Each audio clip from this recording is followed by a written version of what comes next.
హరహర మహాదేవ శంభో శంకర. మనం ఈ వీడియోలో నాగేశ్వర జ్యోతిర్లింగం యొక్క పూర్తి కథను తెలుసుకుందాం. పూర్వకాలంలో దారుకవనం అనే ఒక అద్భుతమైన అడవి ఉండేది.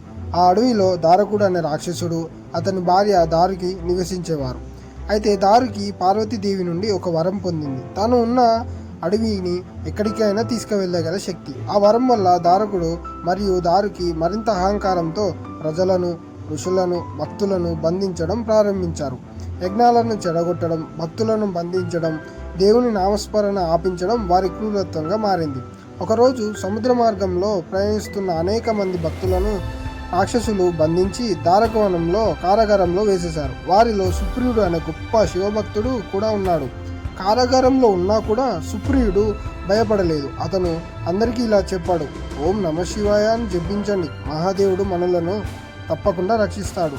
అందరూ కలిసి నిరంతరం ఓం నమ శివాయ మంత్రాన్ని జపించడం ప్రారంభించారు. ఆ జపధ్వని మొత్తం అడవిని కంపింపజేసింది. ఇది చూసిన దారకుడు కోపంతో సుప్రియుడిని చంపడానికి ఖడ్గం తీసుకొని వచ్చాడు.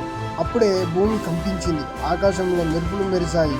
అక్కడ ఒక ప్రకాశవంతమైన జ్యోతి ప్రత్యక్షమైంది. ఆ జ్యోతిలో నుండి స్వయంగా పరమశివుడే ప్రత్యక్షమయ్యాడు.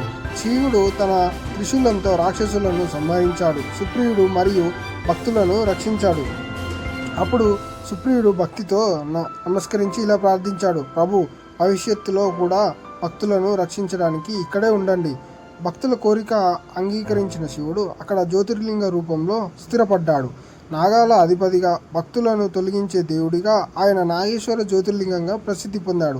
అప్పటి నుండి ఆ పవిత్ర క్షేత్రం భక్తులకు భయాలను, నాగదోషాలను, అడ్డంకులను తొలగించి శక్తివంతమైన జ్యోతిర్లింగంగా ప్రసిద్ధి చెందింది. ఇదే నాగేశ్వర జ్యోతిర్లింగం యొక్క గొప్ప కథ. హరహర మహాదేవ.